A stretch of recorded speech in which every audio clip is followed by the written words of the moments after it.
कि पिछले इतने दिनों में इनसे नागरिकता लेने के लिए 2000 व्यक्ति भी नहीं आए, जबकि इसके उलट इन्हीं की सरकार में पिछले 10 साल में 15 लाख से ज्यादा भारतीयों ने भारत की नागरिकता छोड़ करके दूसरे देश में जाकर के बस गए। यह हुआ उस कानून का अंजाम। सभापति महोदय, इसी तरह की जिद के साथ किसानों के खिलाफ भी कानून लाए गए थे। जिस तरह आज वक्फ के फायदे गिनाए जा रहे हैं, उसी तरह से किसानों को भी कृषि कानूनों के फायदे गिनाए गए थे। लेकिन अंजाम क्या हुआ? 700 किसानों की शहादत लेने के बाद सरकार को अन्नदाता किसानों के सामने घुटने टेकने पड़े और कृषि कानून वापस लेने पड़े। जिल्ले इलाही, जमहूरियत जो है वो नफरत और ठसक से नहीं चलती है, अकड़ से नहीं चलती है, उसमें सबकी हिस्सेदारी।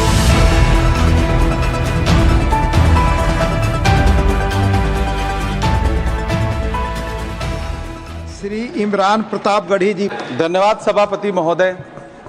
हम ही को कातिल कहेगी दुनिया, हमारा ही कत्लेआम होगा। हम ही कुएं खोदते फिरेंगे, हम ही पे पानी हराम होगा। सभापति महोदय, सन 1947 में दिल्ली की जामा मस्जिद की तारीखी सीढ़ियों पर खड़े होकर के भारत रत्न मौलाना अबुल कलाम आजाद साहब ने कहा था कि मुसलमानों कहां जा रहे हो, यह है तुम्हारा मुल्क, यहां तुम्हारे आबाओ अजदाद की कब्रें हैं।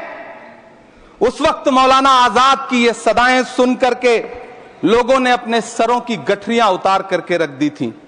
आज उसी दिल्ली में मौजूद देश की संसद में एक बिल आया है जो हमसे उसी जामा मस्जिद की सीढ़ियों के सबूत मांगेगा, जो उन्हीं सीढ़ियों के पास अपनी कब्र में सोए हुए मौलाना आजाद को फिर से कब्र से सदा देनी पड़ेगी कि ये जो कब्र है वो मेरी कब्र है, ये किसी सरकार की जागीर नहीं है।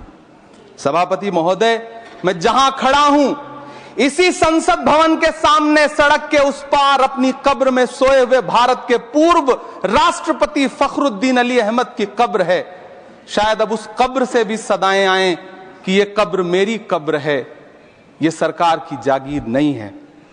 सभापति महोदय, मैं वक्फ कानूनों में किए जा रहे संविधान विरोधी बदलावों के खिलाफ बोलने के लिए खड़ा हुआ हूं। संविधान का आर्टिकल 14 हो, 29 हो, 30 हो, चीख चीख कर कहता है कि देश में सब बराबर के हकदार हैं। आर्टिकल 26 कहता है कि सबको अपने अपने मजहबी कामों के लिए मंदिर, मस्जिद, गिरजाघर, गुरुद्वारों का निर्माण करने का हक है और उसका रखरखाव का भी हक है। लेकिन डॉक्टर बाबा साहब अंबेडकर के संविधान को हर दिन कुचलने वाली ये सरकार देश के मुसलमानों से नफरत में इतनी अंधी हो गई है कि खुलेआम देश की संसद में देश सरकार के माइनॉरिटी मिनिस्टर साहब और होम मिनिस्टर साहब झूठ बोलते हैं और देश को गुमराह करते हैं, झूठ शब्द असत्य बोलते हैं। सरकार ने इस बिल का नाम उम्मीद रखा है। मंत्री जी कल से इसे देश के मुसलमानों के लिए नई उम्मीद बता रहे हैं। नहीं मंत्री जी, न तो यह बिल मुसलमानों के लिए नई उम्मीद है और न ही उम्मीद की नई किरण।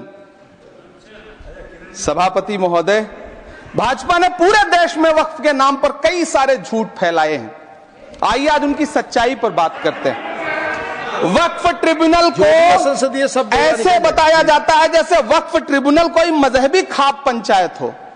सभापति महोदय, जबकि सच्चाई यह है कि वक्फ ट्रिब्यूनल भी तो सरकारी न्यायिक विभाग है जिसमें सरकार द्वारा नियुक्त जज होते हैं, जिसमें प्रशासनिक अधिकारी होते हैं, कहीं ऊपर से थोड़ी आ गए। सभापति महोदय, देश के गृह मंत्री जी ने इसी सदन में कहा कि वक्फ ट्रिब्यूनल के फैसले के खिलाफ कोई कोर्ट नहीं जा सकता, जबकि सच यह है कि वक्फ एक्ट 1995 की धारा 83(9) के तहत हाई कोर्ट वक्फ ट्रिब्यूनल के फैसले की न सिर्फ समीक्षा कर सकता है बल्कि उसे बदल भी सकता है। सच तो यह है कि वक्फ बोर्ड खुद अपनी जमीनों के लिए कई सारी कोर्ट में मुकदमे लड़ रहा है। सभापति महोदय, दिल्ली की जिन 123 संपत्तियों को लेकर कल माइनॉरिटी मिनिस्टर, होम मिनिस्टर साहब और अभी आदरणीय नेता सदन बात कर रहे थे, आइए उनकी सच्चाइयों पे भी बात करते हैं। 1911 में जब अंग्रेजी हुकूमत ने कोलकाता के बजाय दिल्ली को राजधानी बनाने का फैसला किया, तो रायसीना हिल्स के चारों तरफ जो मुसलमानों की ढेर सारी जमीनें थी उनको एक्वायर किया गया और लुटियन को इसकी तामीर की जिम्मेदारी सौंपी गई। सेंट्रल विस्टा की तरह लुटियन जोन का मेगा प्लान तैयार हुआ, लेकिन उस वक्त के मुसलमानों ने उस वक्त की अंग्रेजी हुकूमत से अपनी इबादत गाहों को बचाने के लिए लड़ाई लड़ी। मामला ब्रिटिश गवर्नमेंट तक पहुंचा। तब यह तय हुआ कि वो जो धार्मिक स्थल हैं उन्हें जस का तस रहने दिया जाएगा। इंडिया गेट के बगल वाली मस्जिद हो, जाब्तागंज, सुनहरी बाग मस्जिद हो, पार्लियामेंट रोड वाली मस्जिद हो, ऐसी 123 संपत्तियों के मैनेजमेंट के लिए 1913 में मुसलमान वक्फ वैलिडेशन एक्ट बना और उसके बाद एक नया शहर बसाया गया जिसे लुटियंस जोन का नाम दिया गया। फिर 1943-45 के बीच एक और समझौता हुआ आजादी से पहले, उसके तहत काफी सारी वक्फ जायदादों को सुन्नी मजलिस औकाफ बनाकर उसके अंडर किया गया ताकि उसकी देखरेख की जा सके। गृह मंत्री जी 2 दिन से सदन में जो बात कह रहे हैं वो दरअसल 123 संपत्तियां उसी सुन्नी मजलिस औकाफ के तहत आती। सभापति महोदय, आजाद भारत आजाद हुआ। आजादी के बाद भारत में 1954 में वक्फ एक्ट लागू हुआ, जिसकी धारा 9 के तहत 1964 में केंद्रीय वक्फ काउंसिल का गठन हुआ। दिल्ली की वही 123 प्रॉपर्टीज को 1970 में सर्वे गजट करके गजट नोटिफाई किया गया। इसके निपटारे के लिए पूर्व प्रधानमंत्री इंदिरा जी के द्वारा 1974 में एक बर्नी कमेटी बनाई गई। बर्नी कमेटी ने 1976 में इन 123 संपत्तियों को दिल्ली वक्फ बोर्ड की संपत्ति होने की रिपोर्ट सौंपी। उस रिपोर्ट के आधार पर 1984 में कांग्रेस सरकार ने उन 123 प्रॉपर्टीज को दिल्ली वक्फ बोर्ड को सौंपने का फैसला किया, जिसके खिलाफ विश्व हिंदू परिषद कोर्ट गई। मामला 2011 तक पेंडिंग रहा। फिर 2011 में कोर्ट ने सरकार को आदेशित किया कि इसका निपटारा करो। तब 2013 में तत्कालीन यूपीए सरकार ने दिल्ली की उन्हीं 123 जायदादों को बर्नी कमेटी की सिफारिशों के मुताबिक वक्फ बोर्ड के हवाले किया। यही वो प्रॉपर्टीज हैं जिनके नाम से गृह मंत्री जी कल से कांग्रेस को कोस रहे हैं। फिर आई 2014 में भाजपा की सरकार, जो तब से इन जमीनों को हड़पने की साजिश कर रही है। जिस बिल को मुसलमानों के हुकूक की हिफाजत करने वाला बिल बताया जा रहा है, उसी को पेश करने के लिए और उस पर बात करने के लिए लोकसभा में भाजपा सरकार के पास एक भी मुस्लिम सांसद नहीं है। जिस वक्त, मैं लोकसभा कह रहा हूं, सुना करिए, जिस वक्फ बिल को मुस्लिम महिलाओं को हक दिलाने वाला बताया जा रहा है, उसे संसद में पेश करने वाली पार्टी के पास न तो राज्यसभा में, न लोकसभा में, न देश की किसी विधानसभा में एक भी मुस्लिम महिला सदस्य नहीं। कल किरण रिजिजू जी कह रहे थे कि रेलवे की जमीनें देश की जमीनें हैं, डिफेंस की जमीनें देश की जमीनें हैं। हां मंत्री जी, हैं, बिल्कुल हैं। ये जो वक्फ की जमीनें हैं, ये हमारे पुरखों ने धार्मिक कामों के लिए डोनेट किया है, तो हम भी तो इसी देश के नागरिक हैं, हम भी तो इसी देश के बेटे हैं, तो वक्फ की जमीनें भी तो इसी देश की जमीनें हैं। उनको पराया क्यों बोलते हैं आप? सभापति महोदय, अशफाकुल्लाह खान जब फैजाबाद की जेल में फांसी के फंदे पर झूल रहे थे, तो इसी देश की जमीन के लिए झूल रहे थे ना। सभापति महोदय, अंडमान की जेल में काला पानी की सजा काटकर अपनी जान देने वाले मौलाना फजले हक खैराबादी हो या शेर खान अफरीदी हो, वो भी तो इसी जमीन के लिए अपनी जान दे रहे थे ना। सभापति महोदय, पाकिस्तान के खिलाफ लड़ते हुए अपनी जान देने वाले महावीर चक्र विजेता ब्रिगेडियर उस्मान हो या पाकिस्तान के पैटर्न टैंक उड़ाने वाला परमवीर चक्र विजेता वीर अब्दुल हमीद हो, वो भी तो इसी जमीन के लिए अपनी जान दे रहा था ना। और मंत्री जी, मैं इस सदन में अलल ऐलान ये कहता हूं कि जब भी इस देश की जमीन को लहू की जरूरत होगी, आपसे 2 कदम आगे इमरान खड़ा मिलेगा, ये मैं आपसे यकीन दिलाते हुए कह रहा हूं। सभापति महोदय, मैं सरकार से कहना चाहता हूं, हमसे हमारी इबादत गाहें तो मत छीनिए ना, हमारे घरों पे बुलडोजर तो मत चलाइए ना, हमारी कब्रों में तो हमें सुकून से सोने दीजिए ना। सभापति महोदय, माइनॉरिटी मिनिस्ट्री का बजट कट करके, मुस्लिम बच्चों की स्कॉलरशिप बंद करके अब सरकार कह रही है कि हम वक्फ की आमदनी से गरीब मुसलमानों का भला करेंगे। गुजरात की बेटी बिल्किस के बलात्कारियों की रिहाई के बाद उन्हें माला पहनाने वाली लोगों के नेता ये कह रहे हैं कि यह बिल मुस्लिम महिलाओं को उनका हक दिलाएगा। धन्यवाद मोदी जी, क्या बढ़िया सौगातें मोदी दे रहे हैं आप। पहले हमें गुजराते मोदी दिया, आप सौगातें मोदी दे रहे हैं। लेकिन यह सरकार इतना याद रखे कि इसी ठसक के साथ देश की संसद में सीए का कानून भी लाया गया था और कहा गया था बड़े बड़े भाषण देकर के कि पड़ोसी देशों से हिंदू भाइयों को ला करके यहां नागरिकता दी जाएगी। लेकिन मैं आपके संज्ञान में लाता हूं सर कि पिछले इतने दिनों में इनसे नागरिकता लेने के लिए 2000 व्यक्ति भी नहीं आए, जबकि इसके उलट इन्हीं की सरकार में पिछले 10 साल में 15 लाख से ज्यादा भारतीयों ने भारत की नागरिकता छोड़ करके दूसरे देश में जाकर के बस गए। यह हुआ उस कानून का अंजाम। सभापति महोदय, इसी तरह की जिद के साथ किसानों के खिलाफ भी कानून लाए गए थे। जिस तरह आज वक्फ के फायदे गिनाए जा रहे हैं, उसी तरह से किसानों को भी कृषि कानूनों के फायदे गिनाए गए थे। लेकिन अंजाम क्या हुआ? 700 किसानों की शहादत लेने के बाद सरकार को अन्नदाता किसानों के सामने घुटने टेकने पड़े और कृषि कानून वापस लेने पड़े। जिल्ले इलाही, जमहूरियत जो है वो नफरत और ठसक से नहीं चलती है, अकड़ से नहीं चलती है, उसमें सबकी हिस्सेदारी जरूरी है।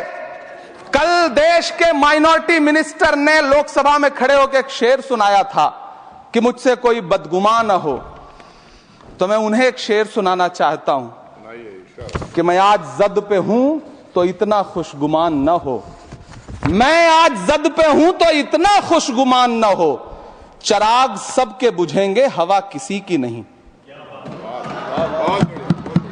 नीतीश कुमार जी हो, चंद्रबाबू नायडू जी हो, चिराग पासवान जी हो, जयंत चौधरी जी हो, देवे गौड़ा जी हो, जीतन राम मांझी जी हो, सबको समझना पड़ेगा कि जब जंगल में आग लगती है तो न वो बरगद बचते हैं जो हवा को आंधी में तब्दील करते हैं, न वो बांस बचते हैं जो आपसी रगड़ से चिंगारी पैदा करते हैं। सभापति महोदय, जब देश को मनमोहन सिंह साहब जैसा काबिल प्रधानमंत्री मिलता है तो देश को आरटीआई जैसा एक्ट मिलता है, सेज जैसा एक्ट मिलता है, मनरेगा जैसा एक्ट मिलता है, लिबरलाइजेशन मिलता है, राइट टू एजुकेशन मिलता है, नेशनल फूड सिक्योरिटी एक्ट मिलता है। लेकिन जब देश को सौगातें मोदी मिलती है तो क्या मिलता है? सीए मिलता है, फॉर्म्स लॉ मिलता है, आर्टिकल 370 मिलता है, इलेक्टोरल बॉन्ड जैसा एक्ट मिलता है और वक्फ अमेंडमेंट एक्ट जैसे बिल देश को मिलते हैं। मुझे तो अपने हमवतन भाइयों से पूछना है कि आपको अपने बच्चों की तरक्की, खुशहाली और नौकरी की दरकार है या फिर मुसलमानों की दान की गई जमीनों को लूटकर धन्ना सेठों को देने की साजिश करने वाले कानून की? सभापति महोदय, यह सरकार रात के 3 बजे तक पूरे देश को जगा करके संसद में अपने ही नागरिकों को नीचा दिखाने के लिए वक्फ बिल ला रही थी, तो उधर रात के 1:30 बजे अमेरिका हम पर 26% टैरिफ लगा रहा था। सरकार की प्राथमिकताएं देश को पता। सभापति महोदय, मैं बहुत भावुक हूं आज, और मुझे अच्छा लगा कि आदरणीय नेता सदन जगत प्रकाश नड्डा जी ने बहुत अच्छी बातें भी की, मन से बातें की। क्योंकि उनके नाम में प्रकाश जुड़ा है तो मैं उनमें हमेशा एक रोशनी की किरण देखता हूं। मैं उनके सामने बहुत अदब से यह बात कहना चाहता हूं कि चरागों के सफर में दबदबा हो आंधियों का तो फिर अंजाम जुल्मत के सिवा कुछ भी नहीं होगा। यह दुनिया नफरतों के आखिरी स्टेज पर है, इलाज इसका मोहब्बत के सिवा कुछ भी नहीं होगा। मैं भावुक हूं, मेरी पलकें गीली हैं। अगर देश की एक बहुत बड़ी आबादी को लगता है कि आप उसका भला करने के लिए नहीं बल्कि उनकी इबादत गाहों, उनकी कब्रिस्तानों, उनकी खानकाहों को बर्बाद करने का बिल ला रहे हैं, तो फिर आप अगर समझाने में नाकामयाब रहे हैं तो यह आपकी नाकामयाबी है। पहले समझाइए, उसके बाद कोई बिल लेकर के आइए, तब शायद हम आपका इतनी पुरजोर तरीके से विरोध ना करें। लेकिन सभापति महोदय, मैं अंत में सिर्फ इतना कहना चाहता हूं कि इस बिल में जो भी पॉइंट्स दिए गए हैं, बॉम्सी पोर्टल देख लीजिए, सरकार का झूठ आपको पकड़ में आ जाएगा। हम डरे नहीं हैं, हम सिर्फ सरकार से अपील कर रहे हैं कि हमें अपना समझिए। हम आपके अपने हैं, इस देश के नागरिक हैं और आप ताकत में हैं। संख्या बल के आधार पर बिल हो सकता है आप पास करा ले, लेकिन आपको यह बात समझनी पड़ेगी कि हम तो वो तारीख हैं, जहनों में रहना है जिसे कागजी पुर्जे नहीं जो फाड़ डाले जाएंगे। जिस जमीन पर मैं खड़ा हूं ये मेरी पहचान है। आप आंधी हैं तो क्या मुझको उड़ा ले जाएंगे? आपको यह बात समझनी पड़ेगी।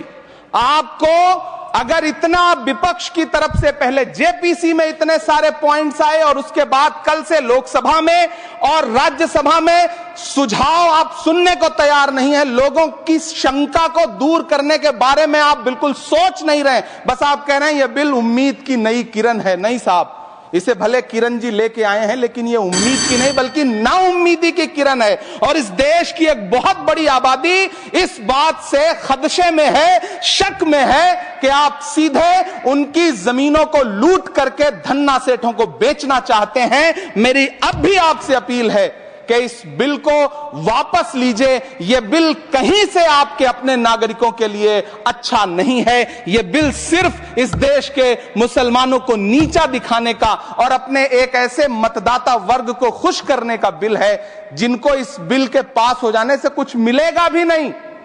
लेकिन आप एक नैरेटिव देना चाहते हैं, एक मैसेज देना चाहते हैं। मेरी आपसे अपील है कि कृपया ये जो सबका साथ सबका विकास का नारा है, इस नारे को रत्ती भर तो चरित्रार्थ कर दीजिए। बहुत बहुत धन्यवाद। हमारे चैनल के साथ जुड़ने के लिए सब्सक्राइब करें और बेल नोटिफिकेशन दबाना ना भूलें।